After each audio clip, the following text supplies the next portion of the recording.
Hello students, welcome to chemistry class. আজকের class basically answer লেখার technique নিয়ে। এখানে আমরা কোনো থিওরিটিক্যাল ডিসকাশন করব না, কিন্তু ফিজিক্যাল, ইনঅর্গানিক, অর্গানিক আনসার কেমন করে ডেভেলপ করতে হবে, তুমি বাংলা মিডিয়াম হও ইংলিশ মিডিয়াম হও কিছু যায় আসে না, সাবজেক্টিভ কোশ্চেন্স এর আনসার কেমন করে লিখতে হবে সেটাই হচ্ছে আজকের ক্লাসের মেইন টপিক, যাতে তুমি প্রত্যেকটা কোশ্চেন্সে ফুল মার্কস পেতে পারো, অ্যাটেন্ড করতে পারো।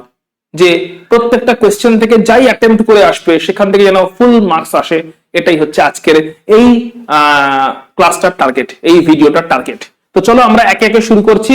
প্রথমে কয়েকটা জেনারেল রুল বলবো, তারপরে specifically physical, organic, inorganic wise classification করে দেবো। সো জেনারেল রুলে আসছি। জেনারেল রুল তোমাকে কি কি করতে হবে?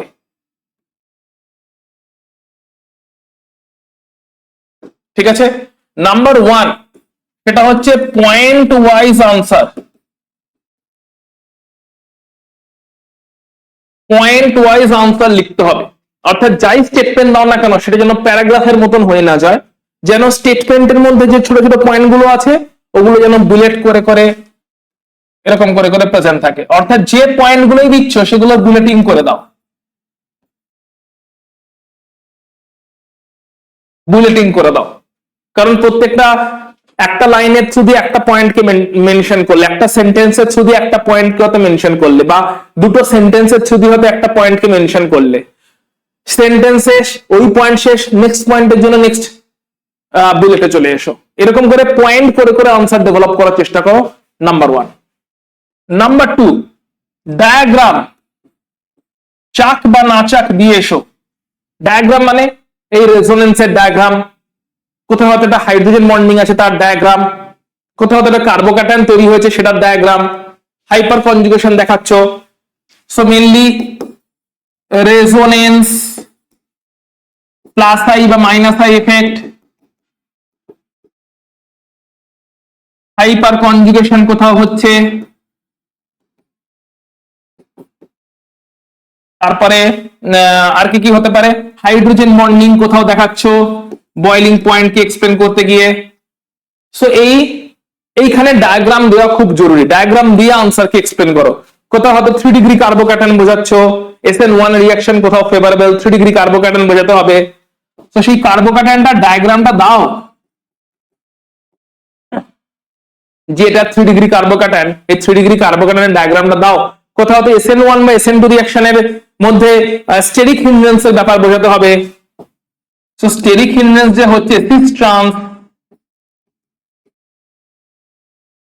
স্টেরিক হিন্ড্রেন্স যে হচ্ছে ডায়াগ্রামটা দিয়ে দেখাও যে এখানে বাল্কিনেস প্রেজেন্ট আছে। ওকে,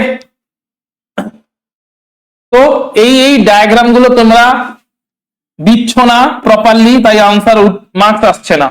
তোমাকে ডায়াগ্রামের থ্রু দিয়ে কিন্তু আসতে হবে। এই যে আমাদের এই 6টা ডায়াগ্রাম আসতেই হবে, resonance, plus I minus I, hyper conjugation, hydrogen bonding, carbocation, steric hindrance কোথাও তৈরি হলে সেটা দেখানো। ওকে, আচ্ছা, সঙ্গে হচ্ছে ডায়াগ্রামে আরো একটা আসছে, সেটা হচ্ছে electronic configuration. Configuration configuration configuration যখন কোঅর্ডিনেশন কম্পাউন্ড করছো তখন। আচ্ছা, তার সঙ্গে আরো আসছে ডায়াগ্রামের মধ্যে আসছে হচ্ছে তোমার ক্রিস্টাল ফিল্ড থিওরি, যখন হচ্ছে যেখানে তুমি ডি অরবিটাল গুলো দেখাচ্ছ। ঠিক আছে, so crystal field theory, DD transition, crystal field theory, DD transition, colour দেখাতে হবে, সিএফএসি ক্যালকুলেশন করতে দিয়েছে।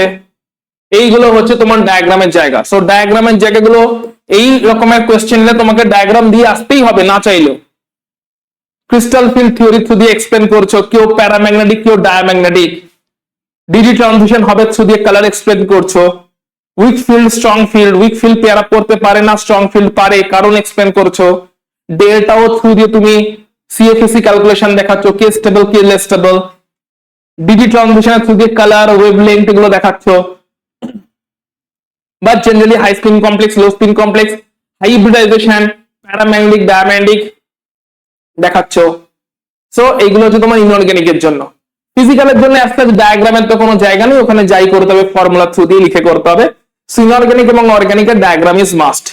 আচ্ছা 3 নাম্বার যেটা আরেকটা জেনারেল ইম্পর্টেন্ট পয়েন্ট সেটা বলে দিই, সেটা হচ্ছে ব্যালেন্সড ইকুয়েশন।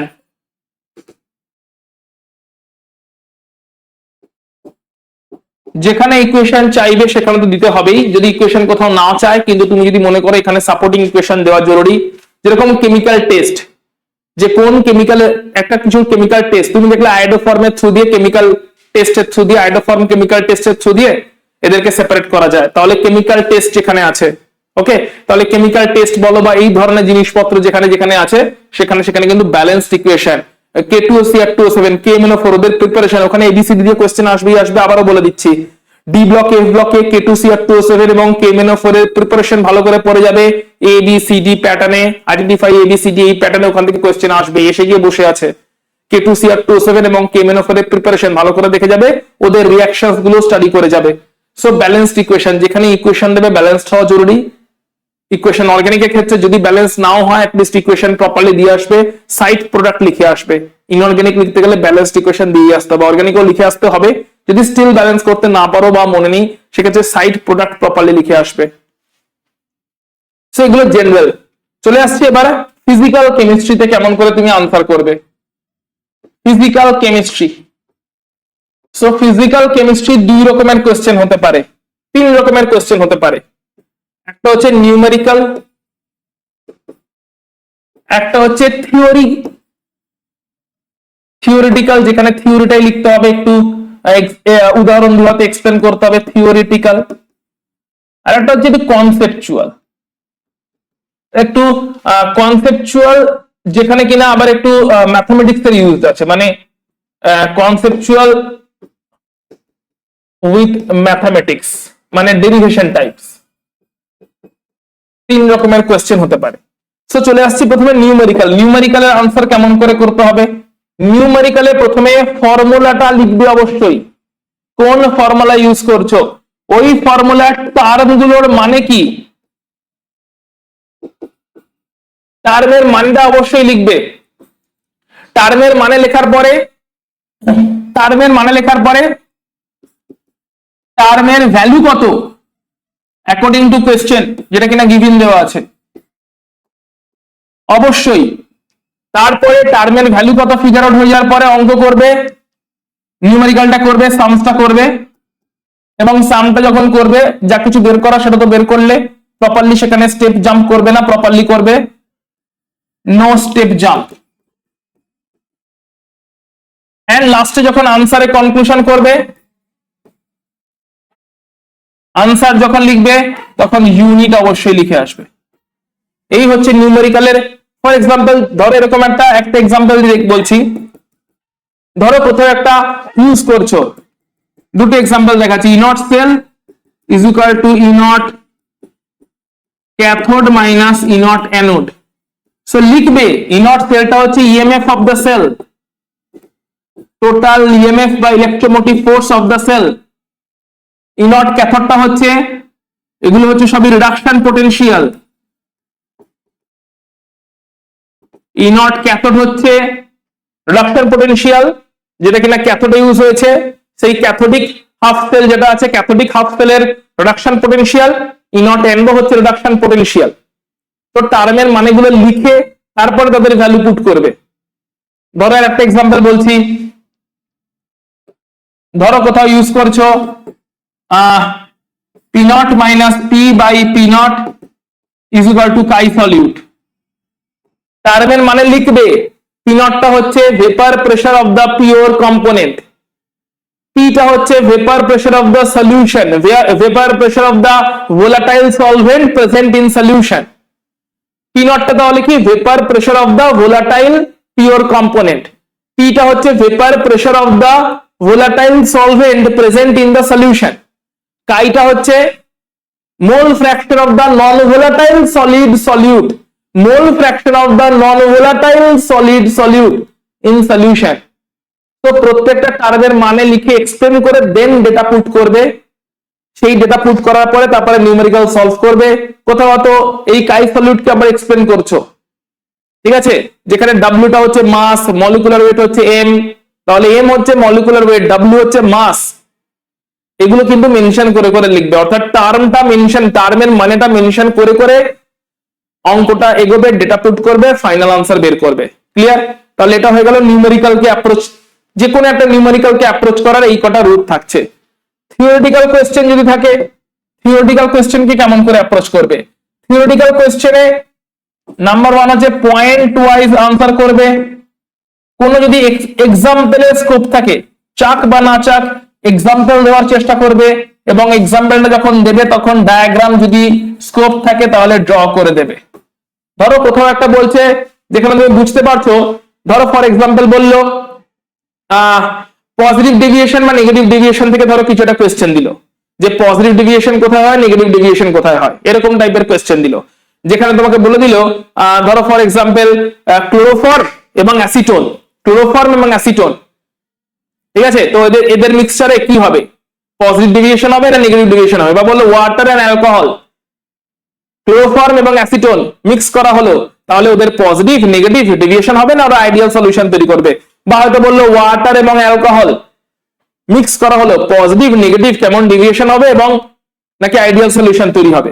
তো তুমি যখন এক্সপ্লেন করছো ওখানে কিন্তু তোমাকে একটা ডায়াগ্রাম দিয়ে আসতে হবে, পয়েন্ট ওয়াইজ এক্সপ্লেন করতে হবে, ডায়াগ্রামের থ্রু দিয়ে বলতে হবে যে ওয়াটার এবং অ্যালকোহলকে যদি নিই, ওয়াটারের মধ্যে হাইড্রোজেন বন্ডিং অনেক বেশি ছিল, অ্যালকোহল অ্যাড হওয়ার পরে হাইড্রোজেন বন্ডিং এর অ্যামাউন্টটা কমে গেল, হাইড্রোজেন বন্ডিং এর অ্যামাউন্ট কমে যাওয়ার জন্য সলভেন্ট সলিউট ইন্টারঅ্যাকশন কমলো, মানে অনেক বেশি ভেপারাইজেশন হবে, আর ভেপারাইজেশন বেশি হলে ভেপার প্রেসার বাড়বে, আর ভেপার প্রেসার যদি বাড়ে তাহলে আমরা সেটাকে পজিটিভ ডেভিয়েশন বলে থাকি, যা হওয়ার কথা তার থেকে বেড়ে গেল কারণ ভেপারাইজেশন বাড়ছে। তাহলে এখানে কিন্তু একটা হাইড্রোজেন বন্ডিং দেখানোর স্কোপ আছে ডায়াগ্রামের থ্রু দিয়ে, যে ওয়াটারের মধ্যে অনেক হাইড্রোজেন বন্ডিং ছিল, ডায়াগ্রাম দিয়ে দিলে। এবারে অ্যালকোহলের মধ্যে হাইড্রোজেন বন্ডিং হয়, কিন্তু যখনই ওয়াটারের মধ্যে অ্যালকোহল অ্যাড করা হলো তখন ওয়াটার আর অ্যালকোহলের হাইড্রোজেন বন্ডিংটা দিয়ে দিলে, তাহলে একটা ওয়াটার ওয়াটার হাইড্রোজেন বন্ডিং দেখালে, একটা ওয়াটার অ্যালকোহল হাইড্রোজেন বন্ডিং দেখালে, দিয়ে বললে ওয়াটার ওয়াটার হাইড্রোজেন বন্ডিং এর এক্সটেন্ট অনেক বেশি ছিল, ওয়াটার অ্যালকোহল হাইড্রোজেন বন্ডিং এর এক্সটেন্ট অনেক কম, ওয়াটার অ্যালকোহল হাইড্রোজেন বন্ডিং এর এক্সটেন্ট যদি কম হয় তাহলে মেশানোর পরে অতটা ইন্টারঅ্যাকশন হয়নি, তাহলে ভেপারাইজেশন বেশি বেশি হবে, ভেপার প্রেসার বাড়বে, পজিটিভ ডেভিয়েশন দেখতে পাবো। তারপরে গ্রাফটাও দিয়ে দিলে, পজিটিভ ডেভিয়েশনের গ্রাফটা কেমন দেখতে লাগে, রাউলস এর ল থেকে উপরের দিকে চলে যায়, ডেভিয়েশনটা এরকম হয়ে যায়, সো ওটাও ডায়াগ্রামে দিয়ে দিলে। এইভাবে আনসার করার চেষ্টা করো, ডায়াগ্রাম যেখানে বুঝবে, থিওরি কোয়েশ্চেন পুরো এক্সপ্লেনই করতে হবে, পয়েন্ট ওয়াইজ এক্সপ্লেন করো, কোথাও ডায়াগ্রামে স্কোপ পেলে দিয়ে দাও।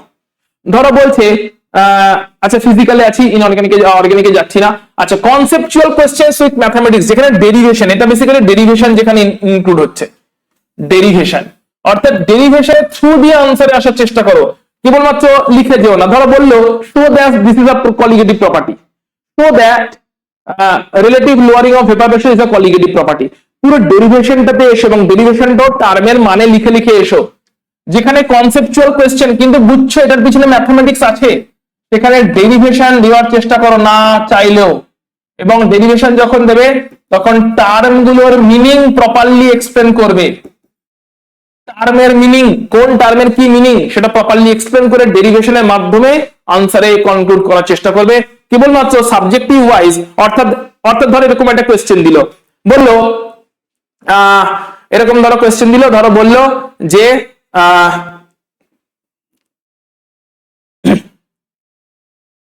টেম্পারেচার বাড়লে অ্যাক্টিভেশন এনার্জি কমে যায় কেন, এক্সপ্লেন করো। কথার কথা বলছি, টেম্পারেচার বাড়লে অ্যাক্টিভেশন এনার্জি কমে যায় কেন, এক্সপ্লেন করো। এখানে আর্নিয়াসের ইকুয়েশনটা দিয়ে এক্সপ্লেনেশনে যাবে, আর্নিয়াসের ইকুয়েশনও পড়বে এখানে, টেম্পারেচার বাড়লো, ফর এক্সাম্পল টেম্পারেচার বাড়লো এবং তার জন্য টেম্পারেচার বাড়লে অ্যাক্টিভেশন এনার্জি কমে যায়, এক্সপ্লেন করা শুরু করবে আর্নিয়াসের ইকুয়েশন দিয়ে, যে রেট অফ রিয়াকশন এবং সেগুলো টার্মের মানে এক্সপ্লেন করে করে, rate of reaction is equal to a into e to the power minus a by RT, এর গ্রাফ দিয়ে দেবে সঙ্গে সঙ্গে, যে 1/t এর সঙ্গে যদি আমরা ln কে এর গ্রাফ বের করি তাহলে সেটা এরকম দেখতে লাগে, 1/t এর সঙ্গে ln কে এর গ্রাফ বের করলে সেটা এরকম দেখতে লাগে। তাহলে এর পরে তুমি গ্রাফ দিলে, ইকুয়েশন দিলে, এর পরে তুমি তোমার এক্সপ্লেনেশন দাও, বা অ্যাক্টিভেশন এনার্জির গ্রাফটা দিয়ে দিলে, সঙ্গে এটারও দিয়ে দিলে, এটা আর্নিয়াস ইকুয়েশনের গ্রাফ, সঙ্গে আবার অ্যাক্টিভেশন এনার্জি যে গ্রাফটা আছে সেটাও দিয়ে দিলে। অ্যাক্টিভেশন এনার্জি গ্রাফটা কোনটা, সেটা হচ্ছে এইটা, এই যে গ্রাফটা আছে,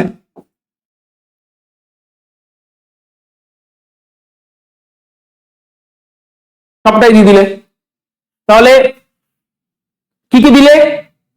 টেম্পারেচার বাড়লে অ্যাক্টিভেশন এনার্জি কমে, আরএনএস এর ইকুয়েশন দিলে, আরএনএস এর গ্রাফ দিলে, সঙ্গে অ্যাক্টিভেশন এনার্জি গ্রাফ দিলে, ডায়াগ্রাম দেওয়া হয়ে গেল, ম্যাথমেটিক্যাল পার্টটা হয়ে গেল। এরপরে তুমি এক্সপ্লেন করতে শুরু করলে যে টেম্পারেচার বাড়লে কাইনেটিক এনার্জি বাড়তে থাকে, কাইনেটিক এনার্জি যত বাড়তে থাকে তত হচ্ছে বেশি বেশি মলিকুলের কাইনেটিক এনার্জি বেড়ে যায়, তার অ্যাক্টিভেশন এনার্জি বেরিয়ে একটা বেশি বেশি করে মলিকুল, মানে এখনো পয়েন্ট ওয়াইজ আসছো যে টেম্পারেচার বাড়লে কাইনেটিক এনার্জি বাড়বে, একটা পয়েন্ট শেষ।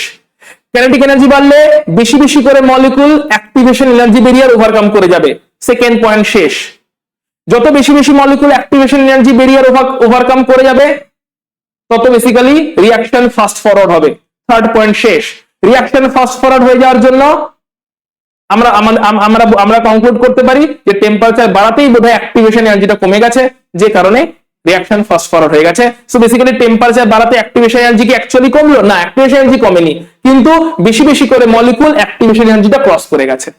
এইভাবে পুরো কনক্লুশন করলে যে টেম্পারেচার বাড়ানোর জন্য অ্যাক্টিভেশন এনার্জি কমে গেছে বলে জাস্টিফাই করতে দিয়ে দিয়েছে। টেম্পারেচার বাড়ানোর জন্য অ্যাক্টিভেশন এনার্জি কিন্তু কমেনি, আসলে টেম্পারেচারটা বেড়ে গেছে বলে কাইনেটিক এনার্জি গুলো বেরিয়ে গেছে। তাই অ্যাক্টিভেশন এনার্জি অব্দি পৌঁছানোটা সহজ হয়ে গেছে, কিন্তু অ্যাক্টিভেশন এনার্জির মানটা কিন্তু আসলে কমে যায়নি, ওটাকেও মেনশন করে দিলে। ক্লিয়ার?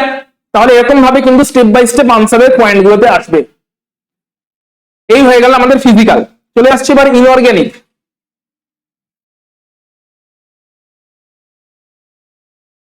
ইনঅর্গানিকের আনসারের জন্য তোমাকে ইলেকট্রনিক কনফিগারেশন মাস্ট। ইনঅর্গানিকেরও এরকম একটা হতে পারে একদম থিওরিটিক্যাল, একটা হতে পারে এখানে কনসেপচুয়াল। তো থিওরিটিক্যালকে কেমন করে অ্যাপ্রোচ করবে? থিওরিটিক্যাল কোশ্চেনকে যখন তুমি অ্যাপ্রোচ করবে যে এই ল্যান্থনেট কন্ট্রাকশন, এই নায়াবিয়াম হ্যাফনিয়াম তাদের কেন রেডিয়াস সেম হয়ে যায়, জার্কোনিয়াম হ্যাফনিয়াম, নায়াবিয়াম ট্যান্টালাম রেডিয়াস কেন সেম হয়ে যায়, কেন এরা নেচারে একসাথে এক্সিস্ট করে, ল্যান্থনাইট কন্ট্রাকশন কি, এফ কন্ট্রাকশন কি, ডি কন্ট্রাকশন কি, কেন আনপিয়ার্ড ইলেকট্রন বাড়লে মেটাল গুলো স্ট্রং হয়ে যায়, অ্যাসিডিক প্রপার্টি কখন দেখা যায় লোয়ার অক্সিডেশন স্টেটে না হায়ার অক্সিডেশন স্টেটে, বেসিক প্রপার্টি কখন দেখা যায় লোয়ার অক্সিডেশন স্টেটে, বেসিক প্রপার্টি দেখা যায় হায়ার অক্সিডেশন স্টেটে, অ্যাসিডিক প্রপার্টি দেখা যায়। সো কনসেপ্চুয়াল, এগুলো সব থিওরিটিক্যাল কোশ্চেন। থিওরিটিক্যাল কোশ্চেনে আনসার করার একটাই উপায়, সেটা হচ্ছে পয়েন্ট ওয়াইজ আসবে। নাম্বার ওয়ান যা কিছু বলবে পয়েন্ট ওয়াইজ। নাম্বার টু কোথাও এক্সপ্লেন করার স্কোপ থাকলে, সরি এক্সাম্পল দেওয়ার স্কোপ থাকলে এক্সাম্পল দেবে। যেমন হয়তো বললো, এক্সাম্পলের জন্য ধরো বললো অক্সিডেশন নাম্বার যদি বাড়ছে, অক্সিডেশন নাম্বার বাড়ছে তাহলে অ্যাসিডিক প্রপার্টি বাড়ছে, অক্সাইডদের অ্যাসিডিক প্রপার্টি বাড়ছে, অ্যাসিডিক প্রপার্টিজ অফ অক্সাইড বাড়ছে। এক্সাম্পল দিয়ে দাও তুমি যে ম্যাঙ্গানিজ অক্সাইড, আবার ম্যাঙ্গানিজ অক্সাইড, এখানে ম্যাঙ্গানিজ অক্সাইড +2 তে আছে, এখানে ম্যাঙ্গানিজ অক্সাইড +7 এ আছে। তাহলে ম্যাঙ্গানিজ যখন +2 তে ছিল সেখান থেকে ম্যাঙ্গানিজ গেল +7 এ, এক্সাম্পল দিচ্ছ কিন্তু, এবং সেটাও পয়েন্ট ওয়াইজ দিচ্ছ। তাহলে ম্যাঙ্গানিজ ছিল +2 তে, গেল ম্যাঙ্গানিজ +7 এ। তাহলে কোথায় মেটাল অক্সিজেন বন্ডটা স্ট্রঙ্গার সেটা মেনশন করে দাও। মেটাল অক্সিজেন বন্ড কোথায় স্ট্রঙ্গার?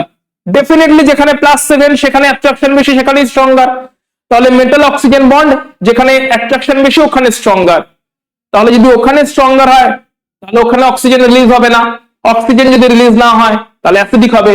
আর এখানে লোয়ার অক্সিডেশন স্টেট, এখানে মেটাল অক্সিজেন বন্ডটা অতটা স্ট্রং নয়, মেটাল অক্সিজেন বন্ড যদি স্ট্রং না হয় তাহলে এখানে অক্সিজেন রিলিজ হবে না, মানে রিলিজ হয়ে যাবে, তাহলে এখানে বেসিক।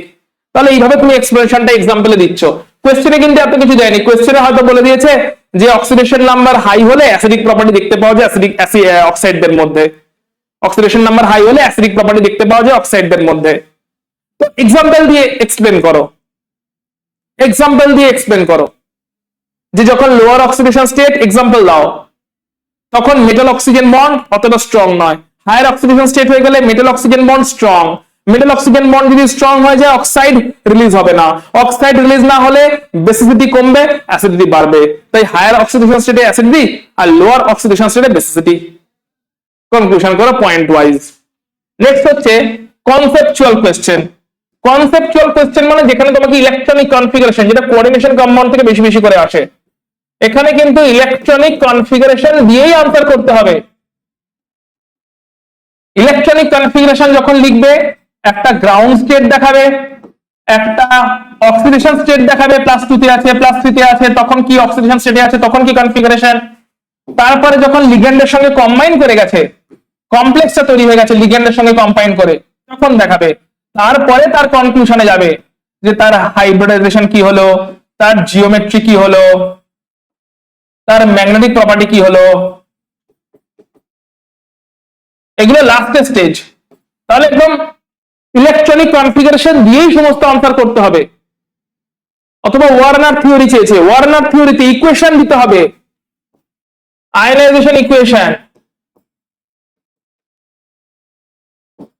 ওয়ার্নার থিওরিতে বলছে, ওয়ার্নার থিওরিতে ধরো বলছে যে AgCl প্রেসিপিটেট দেয়, 3 মোল AgCl এর প্রেসিপিটেট আছে, 3 মোল AgCl এর প্রেসিপিটেট পাওয়া যাচ্ছে, মানে 3 মোল Cl মাইনাস, বাইরে আছে কোঅর্ডিনেশন স্ফিয়ার এর ডায়াগ্রাম দিয়ে দাও, পুরো কোঅর্ডিনেশন কমপ্লেক্সের ডায়াগ্রাম দিয়ে দাও, সঙ্গে দেখিয়ে দাও আয়নাইজেশন হলে 3 মোল Cl মাইনাস তৈরি হয়, যার সঙ্গে Ag+ এর কম্বিনেশনে AgCl এর প্রেসিপিটেশন হয়।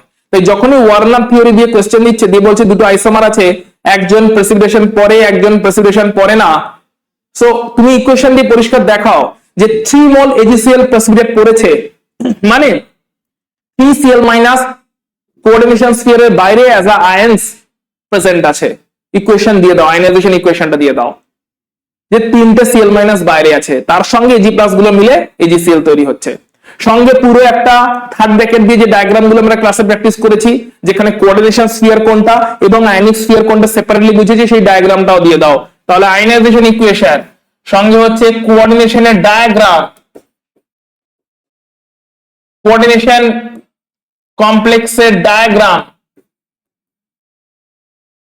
ডায়াগ্রাম মানে নিশ্চয়ই বুঝে গেছে এই পোর্শনটা যেটা বলছে, এই যে এটা কোঅর্ডিনেশন স্ফিয়ারে আছে, এই ডায়াগ্রামটার কথা বলছি, এটা কোঅর্ডিনেশন স্ফিয়ার আছে উইথ চার্জ, কত চার্জ আছে, এই লিগ্যান্ড গুলো আছে এবং বাইরে অ্যানায়ন আছে, বাইরে হচ্ছে তোমার অ্যানায়ন গুলো আছে। এই যে ডায়াগ্রামটা আমরা, কোঅর্ডিনেশন স্ফিয়ারে কোনটা আছে, আয়নিক স্ফিয়ারে কোনটা আছে, বাইরে হচ্ছে তোমার অ্যানায়ন গুলো আছে। তাহলে কোঅর্ডিনেশন স্ফিয়ারের পার্ট কোনটা, এই ডায়াগ্রাম মেনশন করো। তাহলে ইলেকট্রনিক কনফিগারেশন তো ম্যান্ডেটরি, দিয়েই আনসার করতে হবে। ইলেকট্রনিক কনফিগারেশন লেখার সময় 4টে স্টেপ দিয়ে আনসার লিখছো, ground state configuration, oxidation state যেটা আছে 2+ আছে 3+ আছে তাদের কনফিগারেশন, কমপ্লেক্সটা দিয়ে তৈরি হলো তখন কনফিগারেশন। 3টে স্টেজে কনফিগারেশন লেখার পরে তুমি এই কনক্লুশনে পৌঁছচ্ছ। আয়নাইজেশন হলে তার ইকুয়েশন, কমপ্লেক্স হলে তার ডায়াগ্রাম দিয়ে পুরোটাকে এক্সপ্লেন করছো। কোঅর্ডিনেশন নাম্বার এত, অক্সিডেশন নাম্বার এত, ওয়ার্নার থিওরি অনুযায়ী এটা হবে স্ট্রাকচার, এত মোল Cl- বাইরে আছে, এত মোল AgCl প্রেসিপিটেশন আসবে, এটসেট্রা। এক্সপ্লেনেশন পয়েন্ট ওয়াইজ যাচ্ছে, পয়েন্ট ওয়াইজ তো থাকতেই হবে, যাই কিছু লিখছো না কেন অবভিয়াসলি পয়েন্ট ওয়াইজ। তাহলে এই হয়ে গেল মোটামুটি ভাবে ইনঅর্গানিক। চলে আসছি অর্গানিক।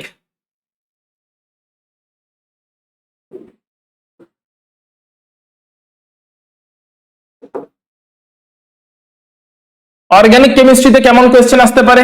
নাম্বার 1 একটা হচ্ছে কনসেপচুয়াল, এখানে থিওরি কোয়েশ্চেন বলে কিছু নেই, কনসেপচুয়াল মানে কনসেপ্টই এক্সপ্লেন করতে হবে। এই হ্যালো অ্যারেঞ্জ গুলো কেন লেস রিঅ্যাক্টিভ, অ্যালডিহাইড কেন লেস রিঅ্যাক্টিভ, বয়লিং পয়েন্টের অর্ডার, মেল্টিং পয়েন্টের order, so all conceptual questions. অথবা হতে পারে কনভার্সন, অথবা হতে পারে যেখানে ওই এবিসিডি আইডেন্টিফিকেশন করো, এবিসিডি আইডেন্টিফিকেশন করো।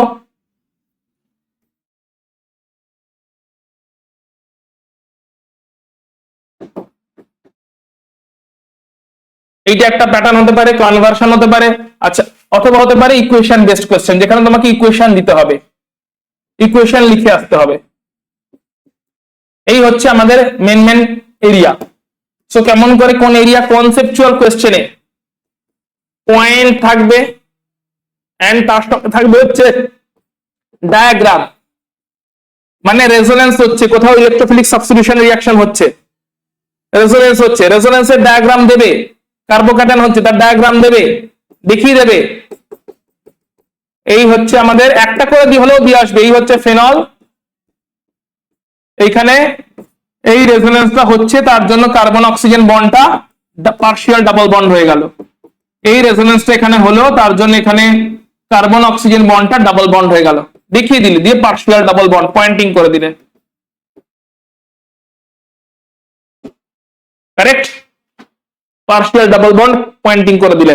যে লোন পেয়ার ছিল এখানে, লোন পেয়ার ছিল এখানে তোমার তৈরি হলো হচ্ছে লোন পেয়ার ছিল এখানে তোমার তৈরি হলো হচ্ছে তোমার কি তৈরি হলো বলো, ডাবল বন্ড তৈরি হলো রেজোনেন্সের থ্রু দিয়ে। একদম পরিষ্কার দেখিয়ে দাও, ফেনলে হোক হ্যালোয়ারিনে হোক পরিষ্কার দেখিয়ে দাও, রেজোনেন্স হচ্ছে পার্শিয়াল ডাবল বন্ড হচ্ছে, তাই হ্যালোয়ারিন হলে বলবে সিএল মাইনাসটা বেরোবে না, এসএন।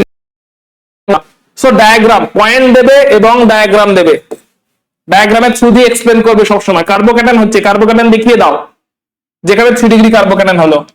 আচ্ছা, কোথাও যদি ইকুয়েশন থাকে, ইকুয়েশনের সঙ্গে যদি পসিবল হয়, যদি মার্কস বেশি থাকে, অনলি ইকুয়েশন দাও, কোনো অসুবিধা নেই, চেষ্টা করো ব্যালেন্সড ইকুয়েশন দিতে। প্রথম হতে হবে ব্যালেন্সড, ব্যালেন্সড হতে হবে, এবং 2 নাম্বার হচ্ছে ইকুয়েশনের সঙ্গে যদি সম্ভব হয় মেকানিজম মেনশন করে দেবে, কিন্তু ভুল মেকানিজম মেনশন করবে না। যদি শিওর থাকো তাহলে মেকানিজম মেনশন করে দেবে, শর্টে মেকানিজম মেনশন করে দেবে যে এই স্টেপের থ্রু দিয়ে হয়ে গেল, যদি শিওর থাকো। শিওর না থাকলে তো কিছু করার নেই। কিন্তু যদি মেকানিজম চায় তাহলে মেকানিজমটা অবশ্যই দিয়ে আসতে হবে। মেকানিজম চাইলে অর্থাৎ একটা কোয়েশ্চেন হতে পারে মেকানিজম বেস, সেটাও লিখে দিই, মেকানিজম বেস কোয়েশ্চেন হতে পারে, সেখানে তো মেকানিজম একদম ম্যান্ডেটরি লিখতেই হবে। মেকানিজম চাইতেই পারে, বা মেকানিজম যদি চায় তাহলে কেমন করে চাইবে, ধরো মেকানিজম প্রত্যেকটা স্টেপ ওয়াইজ শো করতে হবে, কোন স্টেটমেন্ট না, স্টেপ ওয়াইজ মেকানিজম দেখাতে হবে, প্রত্যেকটা স্টেপে কি হয়েছে, কোথায় কমপ্লিট হাইড্রোলাইসিস, এবং স্টেপ ওয়াইজ দেখাতে হবে number of arrow direction, arrow direction যেন ঠিকঠাক থাকে এটা খেয়াল রাখতে হবে, ডাইরেকশন অফ অ্যারো, এবং প্রত্যেকটা স্টেপের যে নামগুলো, নেম অফ ইচ স্টেপ, এটাকে বলছি পার্শিয়াল হাইড্রোলাইসিস, ওটা হচ্ছে কমপ্লিট হাইড্রোলাইসিস, এটা হচ্ছে প্রোটনেশন, এটা ব্যাড লিভিং গ্রুপ ছিল তাই এটা প্রোটনেশন হলো। এই যে স্টেপগুলোর নাম, এটা SN2 অ্যাটাক হয়েছে, প্রত্যেকটা স্টেপের নাম মেকানিজম যখন লিখবে ওখানে এক্সপ্লেন করে করে করে করে লিখে যাবে যে প্রত্যেকটা স্টেপের নাম হচ্ছে এরকম করে যাচ্ছে, দিয়ে পুরো রিঅ্যাকশনটা হলো এরকম ভাবে। ওকে, তাহলে এটা হয়ে গেল আমাদের পুরো জিনিসটা মেকানিজমের কোয়েশ্চেন এলে। ব্যালেন্সড ইকুয়েশন দেবে, যদি পারো মেকানিজমও দিয়ে আসবে। কনভার্সন তো আজকে আমরা প্র্যাকটিস করে নিয়েছি, কনভার্সন কেমন করে করতে হবে, এখানে কোনো বাই প্রোডাক্ট লেখার প্রয়োজন নেই, কিন্তু কনভার্সন করার সময় তো প্রপার রিএজেন্ট মেনশন করবে, proper reagent and condition, temperature আছে, প্রেসার আছে, হিট আছে, ক্যাটালিস্ট আছে, রিএজেন্টটাও কি তার solvent, solvent condition and solvent, সলভেন্টও মেনশন করবে, এইগুলো মেনশন করতে হবে। সলভেন্ট লিখতে ভুলে গেলে মার্কস চলে গেল।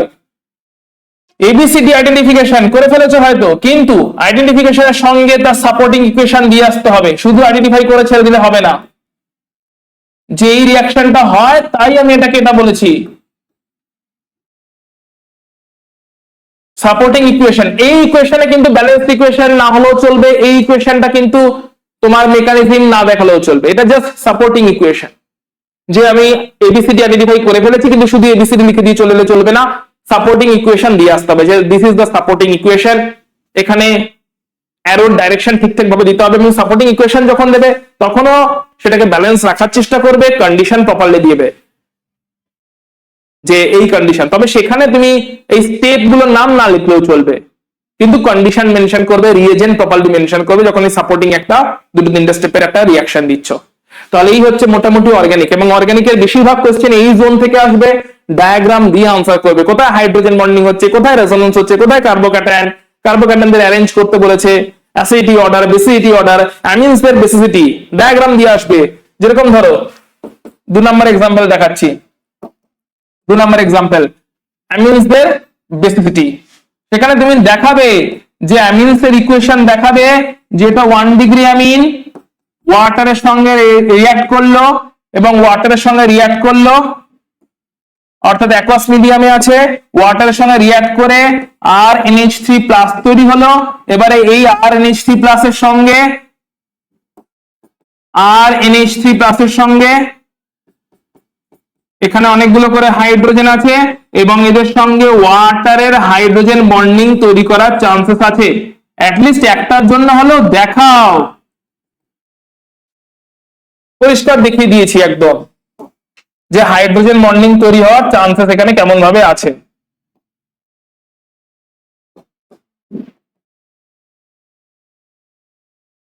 যে এটা 1 ডিগ্রি অ্যামিন, এটা 1 ডিগ্রি অ্যামিনটা, এটা 1 ডিগ্রি অ্যামিনের কনজুগেট অ্যাসিড, কারণ এটা বেসটা H+ কে নিয়েছে দিয়ে কনজুগেট অ্যাসিড হয়েছে। ওই কনজুগেট অ্যাসিডটা অ্যাক্রস মিডিয়ামে স্টেবল, কারণ কনজুগেট অ্যাসিডটার কাছে 3টে হাইড্রোজেন আছে যারা ওয়াটারের সঙ্গে অনেক বেশি হাইড্রোজেন বন্ডিং করতে পারছে। এবারে বলো 2 ডিগ্রি অ্যামিনের যে কনজুগেট বেস, ওখানে হাইড্রোজেন কমে গেছে, তাই ওখানে স্টেবিলিটি কমছে। 3 ডিগ্রি অ্যামিনের যে কনজুগেট অ্যাসিড, তাহলে কনজুগেট অ্যাসিড অন্তত একটা দেখাও, একটা কনজুগেট অ্যাসিড দেখিয়ে ওয়াটারের সঙ্গে হাইড্রোজেন বন্ডিংটা দেখাও, দেখিয়ে কনক্লুশন করো যে এখানে এটা কমে গেছে, এখানে এটা বেড়ে গেছে। যেখানে হাইড্রোজেন বেশি আছে তাই হাইড্রোজেন বন্ডিং বেশি, তাই এই কনজুগেট অ্যাসিডটা বেশি স্টেবল। কনজুগেট অ্যাসিডটা যদি বেশি স্টেবল হয় তাহলে অরিজিনাল বেসটা বেশি বেসিক। আর যেখানে হাইড্রোজেন কমে যাবে 3 ডিগ্রি অ্যামিনের কনজুগেট অ্যাসিড, ওখানে হাইড্রোজেন কমে গেছে, কনজুগেট অ্যাসিডটা কম স্টেবল, তাই অ্যাক্রস মিডিয়ামে, তাই তার করেসপন্ডিং বেসটা কম বেসিক। ডায়াগ্রাম দিয়ে আসো, ডায়াগ্রাম দিয়ে আনসার করো। পয়েন্ট তো লিখবেই, সঙ্গে ডায়াগ্রাম মেনশন করবে। ডায়াগ্রামটাকে দরকার হয় প্রপারলি পয়েন্টিং করে দেবে, এই পিঙ্ক লাইনটাকে দেখিয়ে দেবে এটা হাইড্রোজেন বন্ডিং, এটাকে লিখে দেবে কনজুগেট অ্যাসিড, এটাকে লিখে দেবে বেস। লজিকটা লিখে দেবে যে কনজুগেট অ্যাসিডের স্টেবিলিটি যত বেশি হবে অ্যাক্রস মিডিয়ামে, তত বেসটার বেসিসিটি বাড়বে। এই একটা দুটো করে কনক্লুসিভ স্টেটমেন্ট দিয়ে এক্সপ্লেন করবে, এবং সেটা অবশ্যই পয়েন্ট ওয়াইজ হওয়া খুব জরুরি। তাহলে আশা করছি কেমন করে তোমাকে আনসার করতে হবে, আনসারের প্যাটার্ন টেকনিক একটা পুরো কমপ্লিট আইডিয়া দিলাম। এই প্যাটার্ন টেকনিকটা, এই ভিডিওটা প্রত্যেকদিন একবার করে দেখবে, কারণ না দেখলে তোমার আউট অফ মাইন্ড হয়ে যাবে যে কি বলেছিলাম। প্রতিদিন এই ভিডিওটাকে একবার করে দেখবে। কমেন্ট সেকশনে তুমি জানিয়ে দিতে পারো তোমার আর কোনো অসুবিধা থাকলে। কমেন্ট সেকশনে তুমি জানাও যে এইভাবে পড়ে তোমার কি ফিল হচ্ছে, এবং কোথাও যদি কোনো অসুবিধা হয় সেটাও তুমি জানাতে পারো। আমি অ্যাকর্ডিংলি কিছু শর্টস বা রিলস যদি পারি আমি তোমাদের জন্য নিয়ে আসার চেষ্টা করবো, বা আমার সঙ্গে ফোনে কমিউনিকেট করে নিতে পারো। ঠিক আছে, তাহলে এই প্যাটার্নটা ফলো করো, এক্সাম নিশ্চয়ই ভালো হবে। যা পড়েছো প্রপারলি সেটা প্রেজেন্ট করে আসা খুব ইম্পর্টেন্ট। এটা কেবলমাত্র নলেজ স্কিল নয়, এটা হচ্ছে তোমার প্রেজেন্টেশন স্কিলও এখানে ইম্পর্টেন্ট। অর্থাৎ দুটো স্কিল যখন কম্বাইন করবে তখন একটা এক্সাম ভালো বেরোবে। তোমার নলেজ স্কিল হয়তো অনেক তৈরি হয়েছে, কিন্তু প্রেজেন্টেশন স্কিলে অনেক জায়গাতে ডেফিসিট থাকছে। নলেজ স্কিল এবং প্রেজেন্টেশন স্কিল দুটোকে কম্বাইন করো, তবে গিয়ে দেখবে এক্সামে মার্কস বেরোচ্ছে। ঠিক আছে, so I wish you very all the best. ভালো করে এক্সাম দিও, এন্ড এক্সামের পরে তোমাদের সঙ্গে হয়তো আবার দেখা হয়ে যাবে। চলো, টেক কেয়ার, টাটা।